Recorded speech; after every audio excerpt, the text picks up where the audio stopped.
ఓం నమ శివాయ. శ్రీమాత్రే నమ. ఇంటికి చెద పడితే అరిష్టమా? చాలామంది సిటీస్లో కానీ విలేజ్ల్లో కానీ ఇంటికి చెద పట్టడం సహజంగా మనం చూస్తూ ఉంటాం. ఆ చెద పడితే అనేక సమస్యలకి ఆ ఇంట్లో నివసిస్తున్న వారందరూ కూడా గురవుతారు. కాబట్టి చాలామంది ఇప్పుడు అనేక మందులు వచ్చినాయి కాబట్టి ముందుగానే ఆ చెదని రాకుండా నివారణ చేసుకోవాలి. ఈ చెద గనక ఆరంభమైతే దాన్ని గనక మనం పట్టించుకోకుండా ఉన్నట్లయితే అది ఒక చోట నుంచి ఇంటినంతటినీ కూడా ఆవరించేస్తుంది. ఇది అందరికీ తెలిసిన విషయమే. అలా చెద రావటానికి కారణం మనకి గ్రహాల యొక్క లోపము అని చెప్పి శాస్త్రం చెప్తుంది.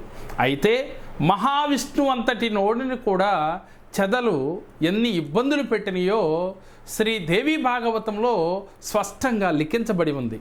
ఎవరికైనా ఇది చదవాలనుకున్న వారు దేవీ భాగవతాన్ని చదివితే ఈ చెదలు గనక ఇంట్లో ఉంటే ఎలాంటి పరిస్థితులు మనకు వస్తాయో మనకి క్లియర్గా అర్థమవుతుంది.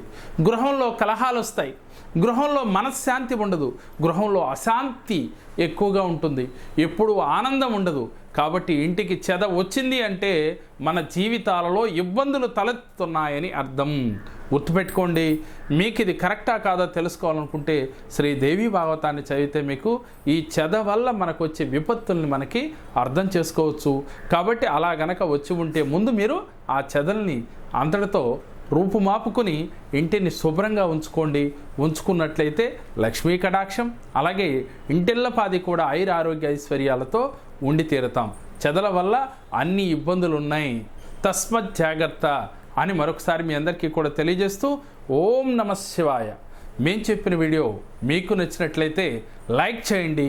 మా మరిన్ని వీడియోలు మీరు చూడాలనుకుంటే JKR జయం టీవీని సబ్స్క్రైబ్ చేసుకోండి. ఓం నమ శివాయ.